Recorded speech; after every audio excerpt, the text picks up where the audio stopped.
Hello, welcome to Yoga for Teachers. My name's Tamara.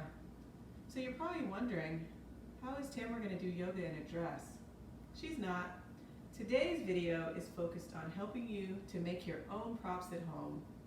When you go to a yoga studio, they have blocks, they have blankets, they have bolsters, they have everything you need, straps, for you to do your practice there.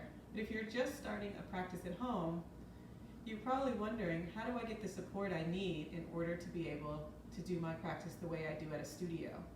Well, I'm going to give you some tips. So today we are going to make a block, a strap, and then I'm just going to talk to you a little bit about blankets. So let's start with the strap. So this is a typical yoga strap. This one is blue.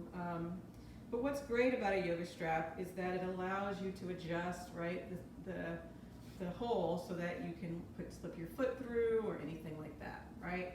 So when you're doing like a forward fold, a seated forward fold, or something like that, you can put this around your leg and have it nice and tight and help you to kind of anchor you forward. But this is not it. There's nothing special about this. So what I have right here is this is just a belt from a jumpsuit that I have. You want to make sure that the fabric that you're using is not stretchy fabric, because then it doesn't have any, it has too much give, right? So this is just a belt from a jumpsuit. So what I did was that I put the belt around my neck and I just did a slip knot, right, like a tie. And so with a slip knot, that means that I can adjust this to make it smaller. I can pull it apart, make it bigger, right? So that it's perfect as a strap. Really easy, right? So there's my strap. You can also do the same thing if you have a leather belt. You can put it on different settings, and that'll do the same thing. But I really like this one because it's light. Leather is really thick and can be hard on your skin sometimes. This is nice and soft. So that's the first thing, a strap. The second thing is a block. Yoga blocks are my favorite prop. I use them when I'm doing a standing forward fold. I use them in downward facing dog. I use them a lot if you're doing yin poses. Blocks are really nice to stack up. And so what I've seen a lot of is advice that you should use books instead of a block, right? You can stack books up. So I have some books right here, right? I could stack these books up, right? And you see, they're almost exactly the same size as my yoga block. But here's the problem. When I'm doing yoga, I move my block around throughout my practice, right? And I'm not going to be able to grab this stack of books and move it around my mat very easily, right? The books are going to come apart. I'm going to constantly be trying to restack them together. So, easy fix. This is just a piece of ribbon, nothing special about it. And I'm going to wrap this around my blocks and tie it just like I'm wrapping a gift, right? So I wrap it one way this way, try to make sure that it's even. And then I turn them over, keep them stacked, and then I just wrap it the other way, right? Just like you're doing ribbon on a gift. Turn it back around, tie it super tight, make sure the books are nice and straight. I'm going to tie it in a nice little bow, just like it's a gift, right?